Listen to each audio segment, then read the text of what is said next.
My name is Nelson Grande.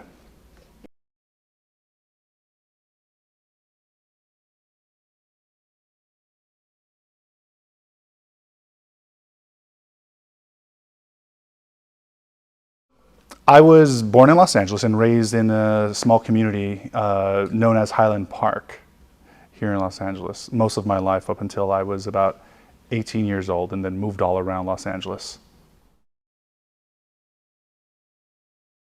My mom's name is Christina Ortega, her maiden name, and my father's name is Nelson Grande as well. My mother was born in Mexico, in Tamaulipas, in la ciudad de Victoria. And my father was born in Santa Ana, in El Salvador. I have three siblings, the oldest being Fernando Ortega, and then I have another older brother named Nelson Grande, and a younger brother named Nelson Grande as well. There are 6 Nelson Grandes directly in my family, and we're brothers and dad and nephews. It's incredible. Identifying as Central American has always been somewhat tricky throughout my life, especially when I was younger. Growing up here in Los Angeles, which is predominantly Mexican American when you're talking about the Latino culture, the Latino community.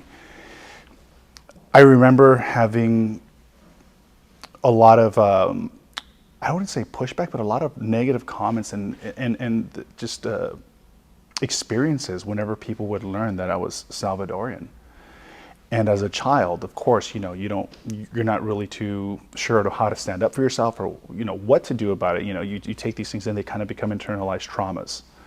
So it was never something I denied throughout my childhood.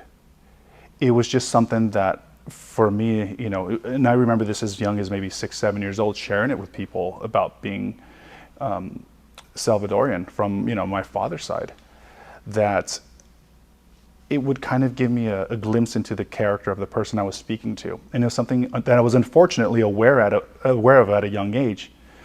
And a little, again, unfortunate, because I knew there wasn't any shame around it, but somehow sometimes adults would have this feeling toward it. So it was really a unique way, it was really a unique thing for me to know that people that I thought were, part of my community, the Latino community overall. It was really interesting to see the way they would perceive me at times. Unfortunately, no one on TV looked like me. And if they did, it was usually in a role that was riddled with stereotypes, or was just always the bad guy. That affected me tremendously growing up. I had my own internal, I want to say, whitewashing of myself. I felt that the people on TV lived the life I wanted to live. They were going to summer camp. They had sleepovers. They had the golden retrievers. They had all of that. So for a portion of my teenage years, and I'd say I started to realize it in my early 20s, I was very much on a path to whitening of myself with the people I surrounded myself with in my life, with the activities I did, and things like that. So that, I would say, is another layer of my battle of my identity, and in who I am, who my family was and is, and who I was planning on becoming. So there was definitely a lot of identity searching throughout my teenage years. It started from childhood all the way into adulthood, to where I finally realized that who I was as a person. And that continues to evolve and change. And I think that the personal quest for who you are also just never ends. Maybe it does at some point. Maybe you reach a point of it, but forever trying to evolve.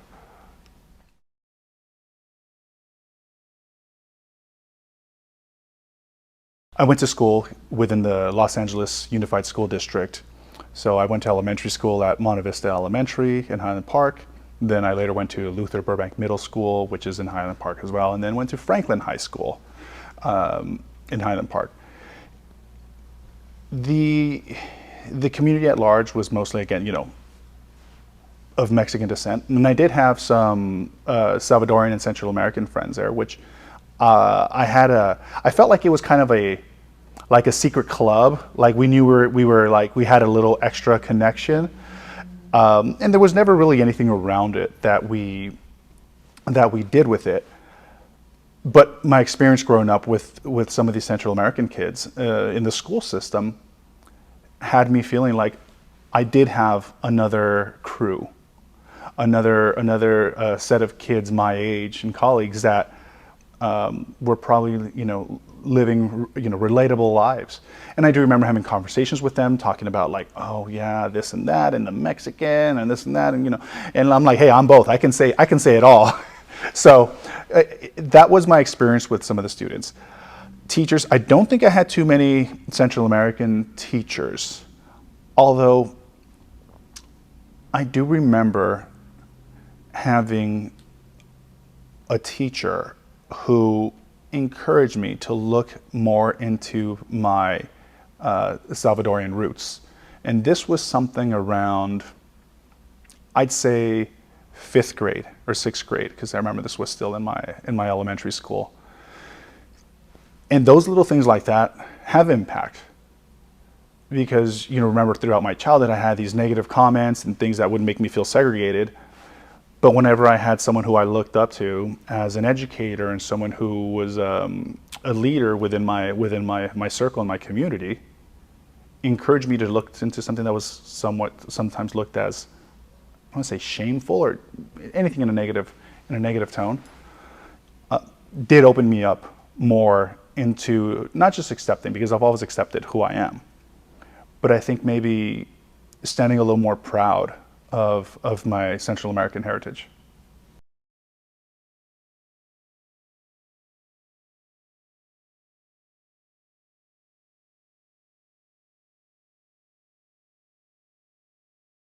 My family was a little, I'd say, varied in the way they responded. From cousins to friends and uncles and aunts. On the Mexican side, there were always little jabs of like, oh, using Salvadorian slurs and things like that, and it was done with what we could say is love, but to a child growing up, it makes you feel like it was something that separated you from the rest of them. Like, whenever we talked about my Mexican side and that culture, it was very unifying. But the moment my Central American lineage or heritage was brought up, that was when I felt like, okay, me and my brothers are on this side of the aisle now. And of course there are other family members who were absolutely just wonderful and fine as well. And I don't think that anyone in my family that would make these comments that I perceived as negative or anything were ever doing them with any intentions of actually hurting me. But they did stand out for me throughout my childhood. So growing up, having both sides of my family, my Mexican side and my Salvadorian side, and seeing we'd call it, I guess, a little bit of friction in between it. Unfortunately, I always felt it coming from my Mexican side attacking the Salvadorian side of the family. And honestly, to my recollection, I don't ever remember any of my Salvadorian side of my family saying anything ill or negative about my Mexican side of the family. So as a youngster, I perceived that as my Mexican side being the aggressor. Also throughout the community, sometimes I would be in groups as a kid and people would hear, crack jokes about Salvadorians or Central Americans. So my experience as a kid was always that my Mexican side felt superior, to my Salvadorian or Central American side. So it was definitely painful. I remember when I was, 12 years old. I was, looking to hold hands and probably get, a kiss off a girl I really liked. We were all hanging out. It was a controlled environment. There were parents there, and I was having the best time of my life. But the Mexican kids started cracking jokes about some Salvadorian kid who wasn't there, and everyone was having a laugh, and it was just this big, good old time around cracking jokes around this kid who's Salvadorian. I remember the young girl at the time who was, one of my classmates said, Nelson's Salvadorian, and walked away. And she said, hey, come on, let's go outside. And everyone felt silent. Everyone fell silent. People started coming up to me apologizing. And then she was of Mexican descent, the young girl back, when this happened. And I do remember the group that was laughing about this. I do feel that they received that was unkind. And there were no more giggles after that. Which it didn't make me feel like they were bad people, because people in general will joke about things in general, in comedy and stand-up and, within families, it's okay. But it is a moment that I remember, again, being something else that contributed to the two different sides. Looking forward now, as an adult, I really don't take any of that personal. First of all, I don't hear much of that to the extent as I did when I was a child. I think now as an adult, what I understand is that Latinos, no matter where we come from, are ridiculously proud. We have, Puerto Ricanos, Mexicanos, Salvadoreños, Venezolanos and everything. And all of us want to wave our flag. If we're living here in the States where we are, we're all really proud people. And it's a beautiful, beautiful, beautiful thing. So I think that at times, throughout childhood and even in adulthood, people cross that line and go a little bit too far, because I feel it's human nature for people to have pride and want to take pride in something. But there's a healthy way of expressing that. And there's also a very respectful way of understanding that others have pride in what communities they belong to also. And that it just is what it is. It's part of human nature.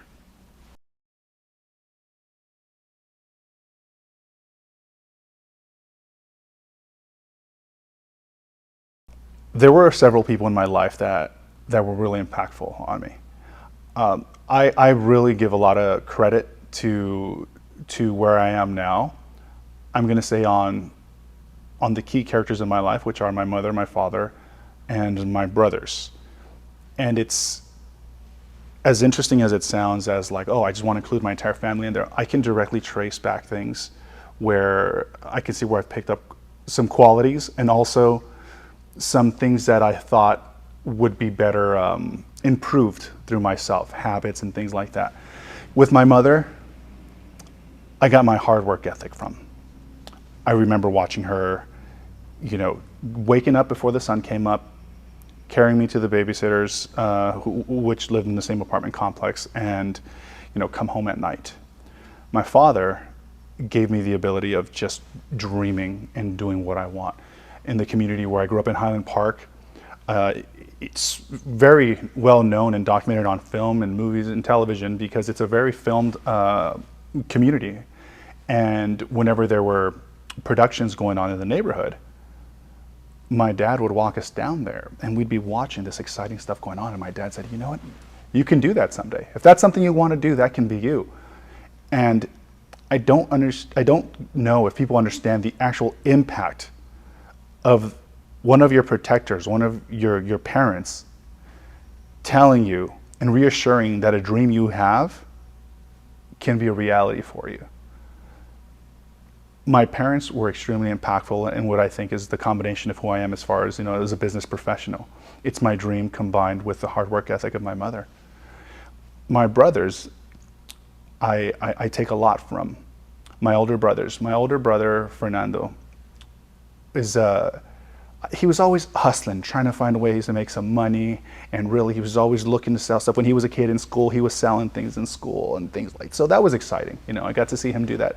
So I was like, oh, you made a little money today. Cool. It is his younger brother. I was 10, I'm 10 years younger than him. So watching that. My older brother, Nelson. Oh, so yeah, Nelson, yes. We're gonna have to keep track of everything. There are a lot of Nelsons here, who's 5 years older than me. Very, very smart guy. Very just up here, just breaks things down. Anytime we'd have any type of technical issues with computers or anything, he's a guy who can open a handbook manual, look at it and be like, I know it all. So to see his type of analyzing things was something I was really not just curious about, but was really intrigued on how someone had the potential to do things like that. And I do have a younger brother, Ulysses, Nelson Ulysses, by the way. Yeah, it is a Nelson. It's interesting because most people wouldn't say oh, their younger brother contributed much. I always wanted to be an older brother, and having a younger brother allowed me to pass on some of that care and love to him that I felt that I had from my older brothers. And it plays a key role in who I am. In who I am as preparing to be that I'm a father now, so I have children. So in my life I've had this experience of caring for a family member younger than me and showing them the path of what we say is right and what's wrong, and helping them flourish into who they will eventually become. And so my family overall was just very, very close to me, and they were huge contributors into my life and helped shape who I really am. So my father was always top salesman wherever he was, and that's something that I got to say is where I've get some of my business chops. My father, I remember him working from his earlier jobs at a shoe store, then working his way to appliance shops, and then working in place with gadgets. And no matter what, wherever we went, people would flock to my dad. I'd visit him at work, and they'd be like, "Hey, Nelson," the other Nelson, not this Nelson. "Hey, Nelson, hey, can you do this and that?" And I remember seeing my father just talking with people. They loved to talk to him and buy from him, no matter what it was. It was just my dad wasn't selling people things. He was informing people, and that's something that I've really adopted throughout my entire career. It's also why I've also lined up my career to working in fields that I felt had integrity, where I'm not misleading people, so that I can take what my father did at all his various sales jobs and being an incredible person that people love to this day, is something that I use in my life now. It's just human connection. And I'm really grateful that he took me around with him to his different jobs to get to know people, and always encouraged me to just have conversations with people. So yeah, it was great watching him growing up. Going back to when my dad would walk me and my siblings down to these productions who were happening right down the street from us, and him encouraging us to chase our dreams. I remember a moment specifically, and my brother remembers this too, where we were watching a production happening, and my dad kind of crouched down next to both of us, and he says, "If you guys want to do that, I'll help you do that. If you want to be a bum, I'll teach you to be the best damn bum you want to be and stand on the best corner and collect the most coins. No matter what you want to do, I'm going to help you be the damn best at it." And that statement has stayed with me my entire life.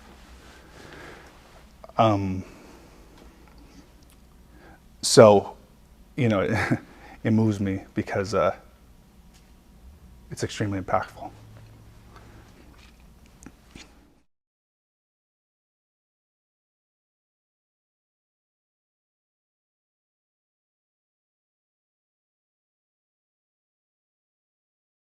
My father's background is somewhat of a mystery. He shares with me a lot of the wonderful things, remembering when he was a kid, that growing up and then having a community of kids around, and just wonderful stories growing up in Santa Ana, where he had his friends and some family members. And he's only shared it with me a couple of times because I feel that there's some pain there with him.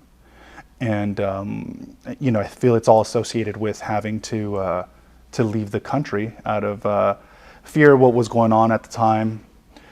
Just political divide and the danger and wars and things going on. So that it seems that whenever I speak with him about it, he does share periodically some moments of how wonderful it was. And he would share with me about some of these games and the food, and just walking out he had this neighborhood, and he was sharing this with me vividly. He was walking out to his neighborhood, and he looked up at the sky, and he was like, "Oh, this is incredible. This is beautiful." And he has his community there, and he thought life was perfect. To later find out that, you know, he was going to leave that all behind. There seems to be a lot of pain around that. Even when I speak with my grandma, well, my grandma passed. Whenever I spoke with my grandmother about it, the conversations would always begin with a sigh.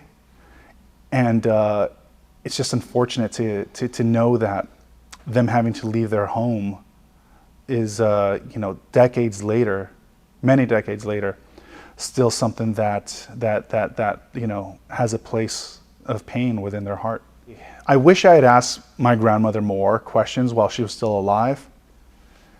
But at the time of asking her these questions, I outweighed the need to know against having to remind her of the past that she left and that my father left, and also my aunt left. My father had a sibling who unfortunately also passed away. Outweighing those options, I always went to the side of not asking them, to not have to put them through this heartache anymore. So I have some really funny memories, and they're fun memories, of my great-grandmother. I actually spent, you know, a few years with her. You know, of course, when I was much younger. I forget when she passed, but I do remember going to visit her. She lived nearby in Glendale. And when we would go, there were a few things we can count on. Number one, she'd be smoking. Every time, all the time. And number two, we were gonna eat. We're gonna eat. That was a given. I don't care if we had just come from eating or we were gonna eat, we were gonna eat. And, you know, we knew that we had to zip it up because we were gonna eat, no complaining, nothing.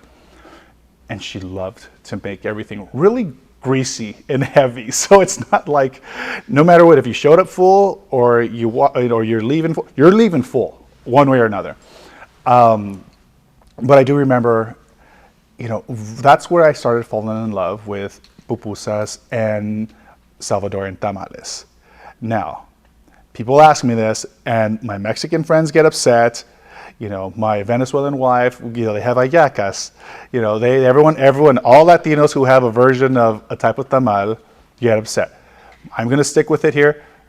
Salvadorian tamales are the best. So they're bigger, they're more moist. They have, you know what? I'm going to die on this hill. Salvadorian tamales are the best ones. So I do remember picking that up from visiting my great grandmother. And then, you know, I spent a lot of years with my grandmother, and I was really fortunate that throughout my 30s, I found myself coming around and spending more time with my grandmother, and I'd spend hours there at a time just visiting her and talking with her. And I had a second mom with my grandma. I knew that I would show up there when I needed love, and I needed some food, I needed some comfort. I purposely set my mailbox to her place, because in my 20s I was jumping around, I was doing, you know, productions and moving around, and I was all over the place. So I always set I think I moved sometimes, you know, 2 times a year. You know, I was hopping around a lot of places. So my thing was, I would go pick up my mail at least once a week at my grandmother's place, which was the perfect time to just sit with her and chat. And that's when I started to really, as an adult, start to see a little more of the differences between my Salvadorian and Mexican heritage. And they were very subtle. They were very subtle. Things in, you know, the dialect and the type of the way the Spanish was spoken, the food, some sayings, things like that. And I'm really grateful that I got to spend a lot of time with her, because it felt like it was mending some voids within me from my earlier childhood that I didn't fully, when I wasn't fully embracing my Salvadorian side. So I did get complete with a lot of that. And it helped bring me internally up to speed as an adult with who I am.